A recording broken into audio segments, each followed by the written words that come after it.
Hare Krishna. Hare Krishna.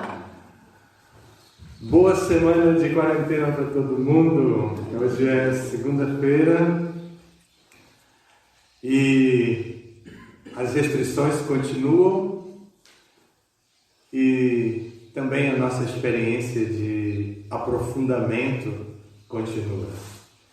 Então, hoje, aqui em Vrajabhumi, nessa segunda-feira, dia 6 de abril, vamos ler o Bhagavatam em continuação à sequência. Aqui estamos no terceiro canto, capítulo 25, cujo título é As Glórias do Serviço Devocional. E hoje o verso é o 26, não é? 26. Bhakya pumanjata viraga aindriya drishta shrutam madrachana nuchintaya chitasya jatu grahane yogayukto yatishate rijubi yogamargai. Bhaktya, através do serviço devocional. Puman, uma pessoa. Jata viraga, tendo desenvolvido o desgosto. Aindriyat, pelo gozo dos sentidos. Drishta, visto neste mundo. Shrutat, ouvido no próximo mundo. Matrachana, minhas atividades de criação e assim por diante. Anuchintaya, pensando constantemente sobre. Chitasya, da mente. Yukta, ocupado. Grahane, no controle. Yoga Yukta, situado em serviço devocional. Yatishate, se esforçará. Rijubhir, fácil. Yoga Margai, pelo processo de poder místico. Então a tradução: estando assim ocupada conscientemente em serviço devocional, na companhia de devotos, uma pessoa perde o gosto pelo gozo dos sentidos, tanto neste mundo quanto no próximo, pensando constantemente sobre as atividades do Senhor. Este processo de consciência de Krishna é o processo mais fácil de poder místico. Quando alguém situa-se realmente neste caminho de serviço devocional, ele é capaz de controlar a mente. Significado, por sua divina graça, Ase Bhaktivedanta Swami Srila Prabhupada. Em todas as escrituras, as pessoas são encorajadas a agir de maneira piedosa para que possam desfrutar do gozo dos sentidos, não somente nesta vida, mas também na próxima. Por exemplo, promete-se promoção ao reino celestial dos planetas superiores, em troca de atividades frutivas.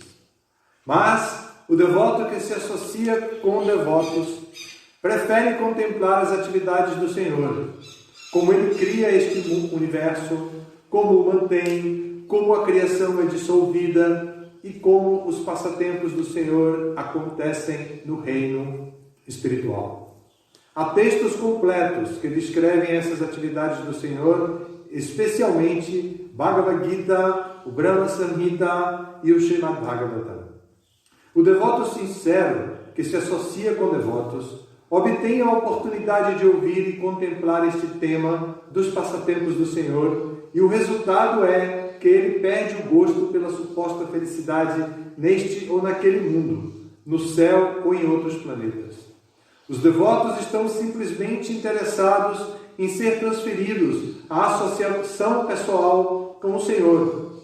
Eles não sentem mais atração pela temporária pseudo-felicidade. Esta é a posição de quem é Yoga Yukta. Aquele que se fixa em poder místico não se deixa perturbar pelo encanto deste ou daquele mundo. Está interessado nos temas da compreensão espiritual ou da situação espiritual.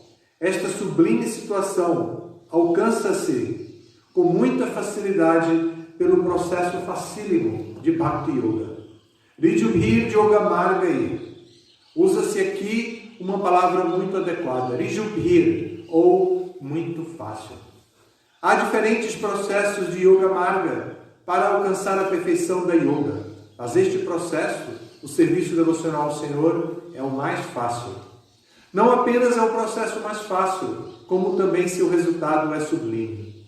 Todos, portanto, devem tentar adotar este processo da consciência de Krishna e alcançar a perfeição máxima da vida. Srila Prabhupada aqui diz. Hare Krishna. Hare Krishna. Continuamos ouvindo de Kapila Deva aqui no terceiro canto do Bhagavatam. Kapila Deva está instruindo sua mãe, Devahuti. E ele já disse que ela deveria se associar com sadhus. E sadhus que estivessem ocupados, que fossem virtuosos, de acordo com os ornamentos que um sadhu possui. E que assim ela iria se apegar a eles e se desapegar dos apegos materiais, dos apegos perniciosos. Depois ele vai explicando mais, vinculando o sadhu àquele que presta serviço devocional. E aqui parece concluir o tema, dizendo, ou dando continuidade já para a conclusão do tema, dizendo, estando assim ocupada conscientemente em serviço devocional na companhia de devotos, existe também o serviço devocional que não é feito conscientemente, não é? Conhecemos isso.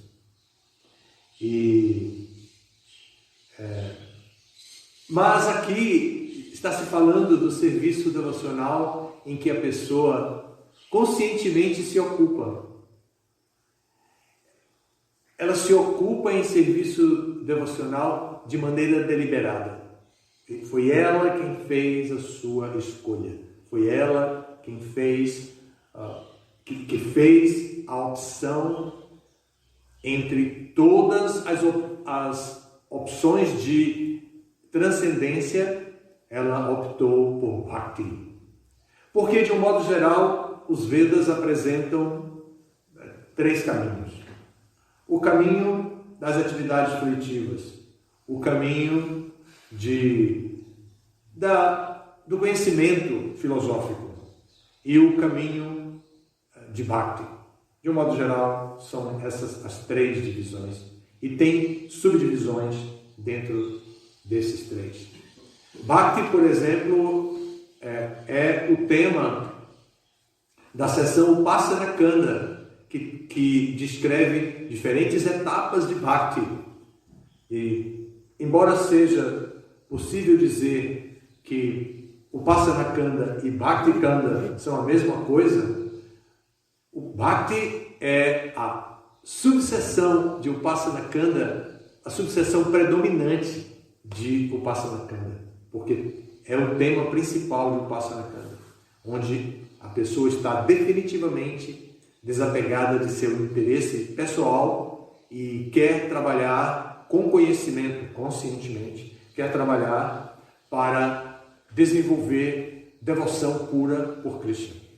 Então, aqui, Kapila Deva está orientando a sua mãe para não sair já que ela estava nessa fase de transição, ela não deixar a fase de apego à família, às atividades cotidianas, das relações familiares, que era a queixa dela, para outro tipo de experiência transcendental. Mesmo porque, quando se ocupava na vida familiar, nas atividades familiares, ela já se ocupava em Bhakti.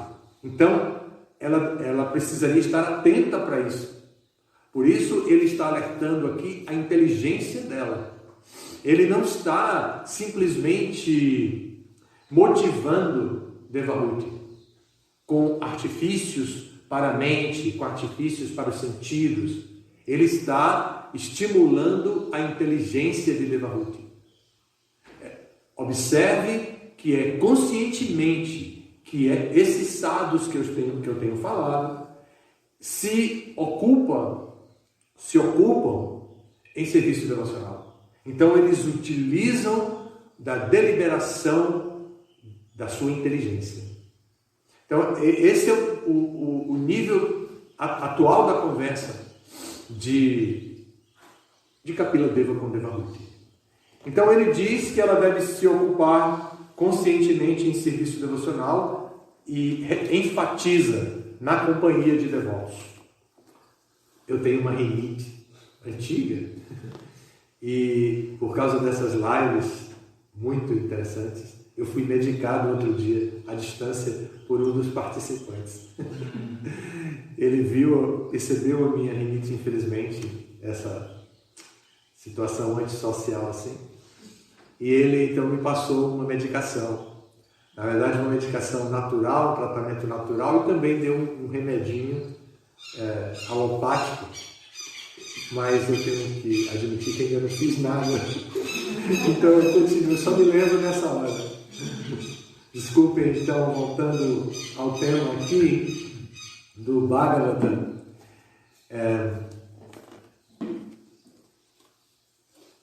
Então, voltando aqui ao tema do Bhagavatam, encontramos que Kapila Deva enfatiza, mais uma vez, a importância da associação dos devotos para Devahuti. Ele diz, não caia, ele quer dizer, parafraseando, ele estaria dizendo, não caia na bobagem de se isolar, ficar quietinho no seu canto. Não faça isso. Se associe com os devotos e conscientemente aceite o serviço devocional. E porque você vai alcançar o seu objetivo. Mãe, você não está dizendo que está apegado ao gozo dos sentidos, ao prazer da vida familiar? Embora eu reconheça você como assado, e tudo isso ele já falou realmente, não é? Embora eu reconheça você como assado, e agora estou lhe dizendo que conscientemente se ocupe em serviço devocional na associação dos devotos e você perderá o gosto pelo gozo dos sentidos, tanto agora nesta vida como na próxima vida. Ele está dizendo isso para ela, se ocupe em serviço devocional. Se houver uma próxima vida, você vem garantida já. Você já vem garantida que não vai ter apego ao gozo dos sentidos. Se a próxima vida já for diretamente no mundo espiritual, não tem chance de gozo dos sentidos, porque lá o prazer espiritual é avassalador. O prazer espiritual é todo presente, é onipresente no mundo espiritual. Então não tem chance na próxima vida lá de gozo dos sentidos. Depois ele continua dizendo que essas pessoas estão sempre ocupadas em pensar em Krishna. Como Krishna também diz no 10º capítulo do Bhagavad Gita, Matchita Matgata Prana Bodayantas Parash Paramim. Então, que essa consciência chesta dos devotos de Krishna estão sempre voltadas para a pessoa de Krishna, para o interesse de Krishna. Essa é a posição do devoto de Krishna. E ele está dizendo que se ela faz isso, ela vai ter a sua consciência também focada, do mesmo jeito que os sadhus que ele recomendou à associação mantêm focada a sua consciência. Não perdem o foco. Este processo de consciência de Krishna é o processo mais fácil de poder místico. E aqui entra 2 pontos na pontuação do verso, tem 2 pontos, vai definir o que é poder místico.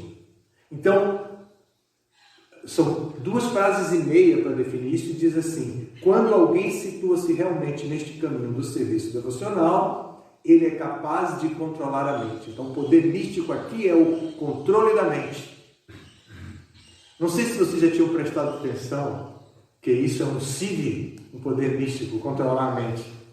Porque é a nossa luta constante, né? Embora não seja a nossa prática tomar consciência do controle da mente, mas o recomendado, o embate, é tomar consciência da ocupação em serviço devocional, de ocupar a mente em serviço devocional. Mas o poder místico é então controlar a mente. Se através do serviço devocional, das atividades de serviço devocional, nós ocupamos nossos sentidos, nossa mente, nossa inteligência, e com isso obtemos o efeito colateral de controlar a mente, maravilha. Mas não é o foco primordial, principal. Controlar a mente não é o foco principal. É de outras linhas, não é da linha de Bhakti. A linha de Bhakti é a ocupação da mente em serviço devocional. Então aqui o verso trata disso, Prabhupada vai explicar e ele começa o seu significado de uma maneira padrão de como devem ser os textos. A produção de texto se estuda isso. Ele começa de uma maneira forte, já dizendo o que ele quer dizer. Em todas as escrituras as pessoas são encorajadas a agir de maneira piedosa, para que possam desfrutar do gozo dos sentidos, não somente nesta vida, mas também na próxima. O paraíso, o céu, os planetas celestiais na cultura védica. Então, vamos para os planetas celestiais. Lá é tudo maravilha, não sei o quê. A gente já sabe disso. Então, no processo civilizatório do ser humano encantado pela ilusão material neste mundo, nós podemos ver que na fase grotesca de condicionamento, ele é completamente hedonista, apegadíssimo ao gozo dos sentidos. E ele é estimulado pelo traço cultural de Vikarma. Este é um pensamento filosófico que orienta o hedonista desprovido de desejo, de intenção, de vontade de regular a sua própria vida. Mas depois, de acordo com o diagnóstico dos Vedas, depois vem as opções dadas pelas Escrituras como um recurso para a alma condicionada que está por aí perdida, fazendo o que bem quer, entende, tipo banda voou. Não sei se ainda está em vigor essa expressão, mas assim, muito livre de todo tipo de compromisso. Então surge a orientação de praticar atividades fruitivas. Por quê? Porque as atividades fruitivas produzem melhoria da qualidade de vida. Então, as pessoas comuns, trabalhadoras, determinadas, honestas, corretas, e os políticos e os religiosos e todos líderes na sociedade, os educadores, os pais, estimulam o apego às atividades fruitivas. Porque com apego às atividades fruitivas, a pessoa vai adquirir bom nascimento na próxima vida, né? Vai melhorar a qualidade de vida aqui, vai ter boa prole, vai se casar bem, vai constituir uma família decente e depois vai progredir materialmente, vai se aposentar. Espero que depois da pandemia ainda tenha alguma esperança para essa galera, né? E por fim, ao abandonar o corpo, promoção aos planetas celestiais, onde ele vai adquirir um prazer quase sem fim. Então, no processo civilizatório, no processo, até melhorando a palavra, no processo de conscientização da alma condicionada na existência material, depois de Vikarma, vem atividades de Karma Kanda, né, escritas na seção Karma Kanda, depois Jnana Kanda. Nessa nova fase, o indivíduo já entendeu que não adianta ficar indo aos planetas celestiais e depois voltando como uma alma piedosa nesse mundo para fazer caridade, ser boazinha, viver aqui, aprender todas as lições com o sofrimento, se estabelecer no modo da bondade, abrir hospitais, escolas, trabalhar com tudo isso e depois ser promovido outra vez para os planetas celestiais, passar outra boa temporada de férias por lá e depois retornar para esse... A alma sincera pensa: eu preciso me libertar disso, eu preciso da salvação, eu preciso da liberação, eu preciso da libertação desse ciclo de melhorias e pioras, de melhoras e pioras. Eu preciso sair dessa, eu preciso de uma vez por todas acabar com todos os sinais da existência material, com todas as variedades que estimulam os meus sentidos, me cativam, me fazem estimular toda a criatividade da minha mente, me fazem deliberar com a minha inteligência o que eu devo fazer, o que eu não devo fazer. Então eu preciso de liberação e a proposta é impessoal. Então eu preciso eliminar a possibilidade de um corpo material, de mente material, de inteligência material, me absorver então no Brahma Jyoti e esquecer da vida. Mas dizem os Vedas que esta fase também é temporária e ela também precisa depois retornar e na mesma situação, como alma piedosa, interessada em atividades transcendentais e tal, quando acabam os efeitos das suas austeridades, sacrifícios e penitências que a levaram até o Brahma Jyoti. E ao medo também, levaram pelo medo da vida condicionada, do sofrimento. Então, a próxima etapa no processo de conscientização é a alma espiritual compreender a importância da devoção a Krishna. E aqui Kapila Deva está mostrando para Devahuti esse nível já, o nível máximo de consciência elevada.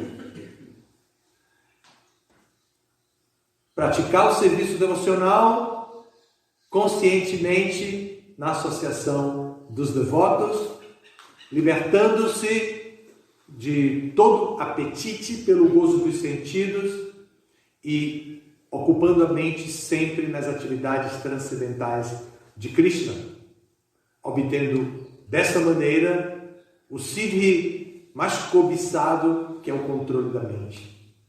Então, Kapila Deva apresenta esse pensamento e Prabhupada explica dessa maneira. Prabhupada diz também aqui que existem shastras específicos que tratam do tema de Bhakti, como Bhagavad Gita, Brahma Samhita e o Srimad Bhagavatam.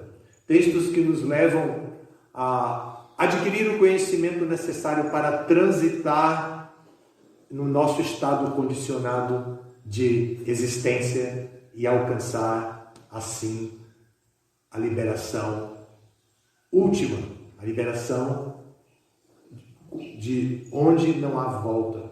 Como Krishna diz no Bhagavad Gita, também no capítulo, Janma Karma Chame Divyan Evam Yo Veti Tatvataha Chakvadeha Punar Janma Naitimameti Sorjana. Então, nesse verso, Krishna garante para Arjuna, com sotaque mineiro, Sorjana. Ele diz para Arjuna, ele dá garantia para Arjuna, que aquele que compreende e aceita suas atividades e seu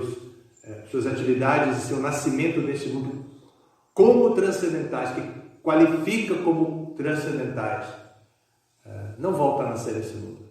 Então, por quê? Porque alcança o mesmo tipo de liberação que Kapila Deva está aqui conduzindo a conversa para demonstrar para Devahuti, que é estar em perfeita união ativa e em serviço devocional com Krishna, a pessoa suprema. Prabhupada define aqui os devotos como estando sempre simplesmente interessados em ser transferidos à associação pessoal com o Senhor. Eles não sentem mais atração pela temporária pseudo-felicidade, que é a meta dos seguidores da seção Karmakanda dos Vedas, a meta única e exclusiva do Vikarmi, aquele que está por aí simplesmente vivendo experiências do hedonismo. Bom, esse é o tema aqui. Muito obrigado pela atenção de vocês. Se há perguntas, vamos primeiro ouvir as perguntas daqui? Podemos, claro. Muito obrigado pela aula. Esse verso me fez lembrar de um verso de Chaitanya Charitamrita, que fala que o sadhu sangha a gente também alcança todo tipo de perfeição, né? Sim. E essa perfeição, o que seria essa perfeição? Controle da mente. Claro. São todos os siddhis, tem muitos siddhis que são atrativos para a seção Karmakanda dos Vedas e até para a seção Gyanakanda. Mas o que é comum a todos, incluindo para Bhakti, é o controle da mente. Só que Bhakti não prioriza os siddhis como principal. E o Chaitanya Charitamrita está dizendo que se alcança, que os Shastras recomendam todos os siddhis, né? que garantem que a associação com os devotos, e até diz Lava Matra, né? Que uma diminuta fração de tempo de associação com os Vaishnavas garante todo tipo de perfeição espiritual disponível. E isso é garantido por todos os Shastras. É o que o verso diz. Então, o controle da mente está incluído. Bom, então vamos para as perguntas, Nileshwari. Vamos. Yadurani, todas as glórias para Prabhupada, reverências, Maharaj Dhanvantari. O verso comenta que devemos nos ocupar em consciência de Krishna voluntariamente em associação com os devotos puros. Mas para aqueles que não moram nos templos, onde essa associação é especial, é muito possível, isso não é possível. Eu já morei nos templos e lembro que a qualidade de todas as minhas atividades eram muito melhores porque estava num ambiente propício para afinar minha relação com a Suprema Personalidade de Deus, Shri Krishna. Hoje lamento, sinto muita saudade. Fora do templo, quais são as orientações para quem não mora nos templos? Obrigado, Jadurani, pela pergunta. A primeira instrução é que construa um templo no coração. Instale a deidade no templo do coração. E para onde for, leve o templo e a deidade. Essa seria a primeira resposta, um tanto mística, mas coerente de acordo com a nossa filosofia. A segunda é também ter um templinho na própria casa, um templinho físico também, porque a gente precisa de símbolos, a gente precisa desse contato lúdico com a matéria, a gente precisa transformar um pouco a matéria inerte para fazê-la mais agradável para o nosso jeito de ser, né? Então, fazer um templinho na própria casa, ter um altar com figuras de Prabhupada, do próprio mestre espiritual, da associação discipular, de Chaitanya e seus associados, uma deidade, uma shila, para tudo isso tem instruções de Prabhupada. Mas também não ser saudosista é uma boa dica.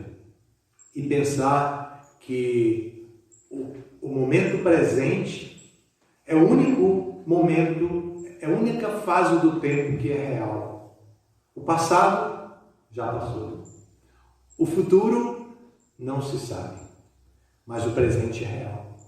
Então, estar satisfeito com o momento presente e sentir Krishna no seu próprio coração e transformar o momento presente é uma instrução de Bhaktivinoda Thakura. Quando ele descreve o tempo, ele fala disso.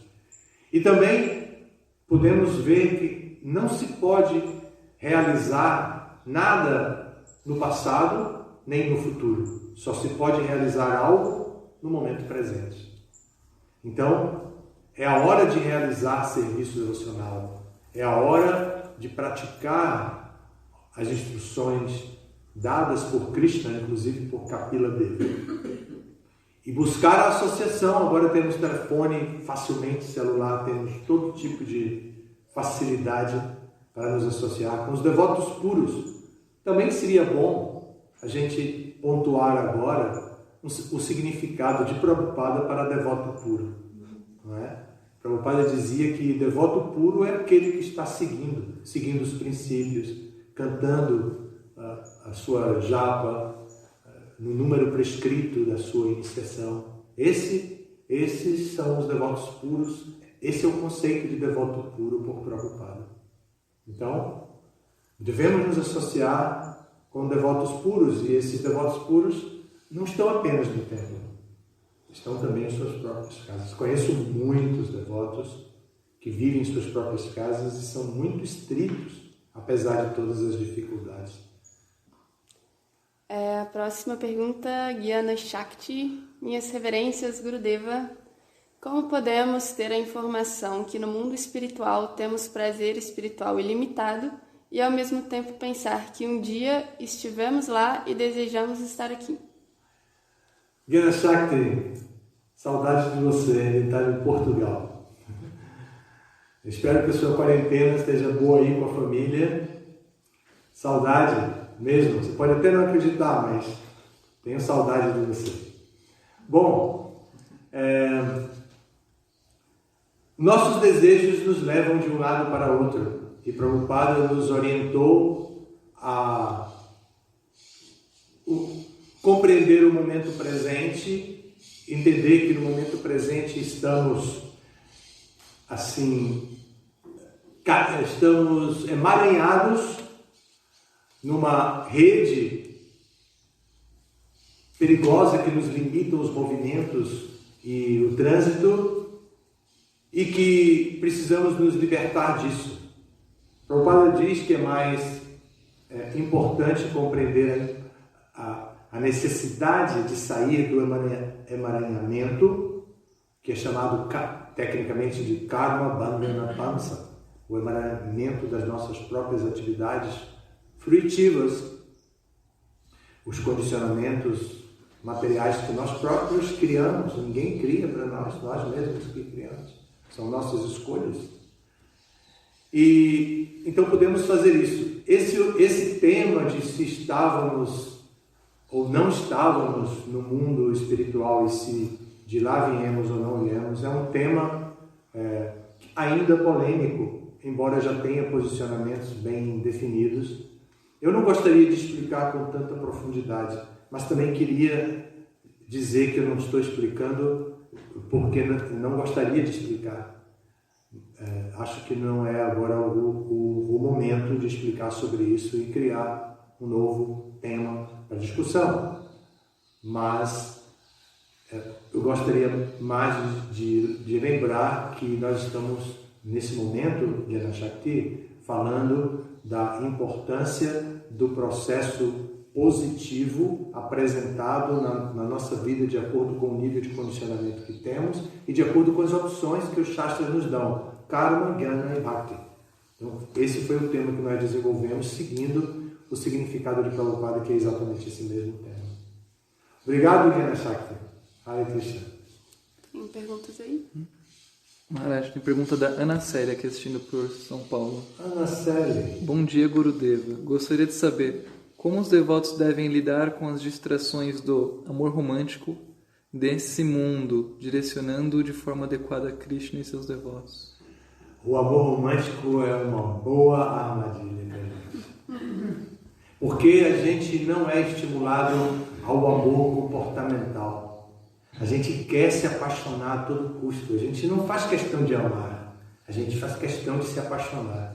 Só que está estudado aí já pelos especialistas que o apaixonamento é um estado de espírito temporário. Dura 2 anos. E nesses 2 anos muita coisa pode acontecer. Até um filho, imagina. Fruto de um apaixonamento. E depois o apaixonamento vai desaparecer. Ele pode se transformar em amor ou ele pode se transformar em muitas outras coisas que a gente já sabe. Por experiência pessoal, por observar e tudo mais. A gente já sabe como funciona. E aí tem que arcar com todas as consequências. Mas nós não aprendemos a investir amor.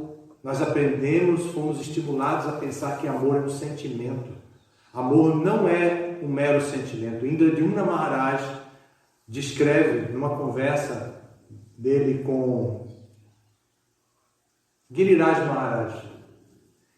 Ele diz que amor que amor é um estado de espírito. Então, e que nesse estado de espírito, a característica do estado de espírito amor é que a pessoa se preocupa em cuidar do outro. Não é o caso do apaixonamento. No apaixonamento a gente quer curtir o outro. E até revela isso, né? Eu curto você. Né? A gente chega a revelar isso. E não é ato falho não, é consciente. A gente sabe, só que a gente não tem todos os esclarecimentos. Então, a nossa dificuldade é essa. Vale a pena estudar o amor-comportamento, que é o amor védico descrito nas Escrituras, e praticar o amor-comportamento. Nos preparar para ser pessoas amáveis. A etiqueta nos leva a isso. Nada mais belo do que praticar o amor de acordo com as etiquetas, seja ela ocidental, védica, Vaishnava. É muito agradável a convivência assim em comunidade, mas não sabemos fazer isso. Nós queremos o apaixonamento, queremos idolatrar pessoas, queremos ter aquele amigo do peito único, que ninguém mais é igual. Isso tudo fruto da nossa experiência do apaixonamento, do amor-sentimento. Mas o amor que dura é o amor-comportamento. Esse outro amor, o amor sentimental,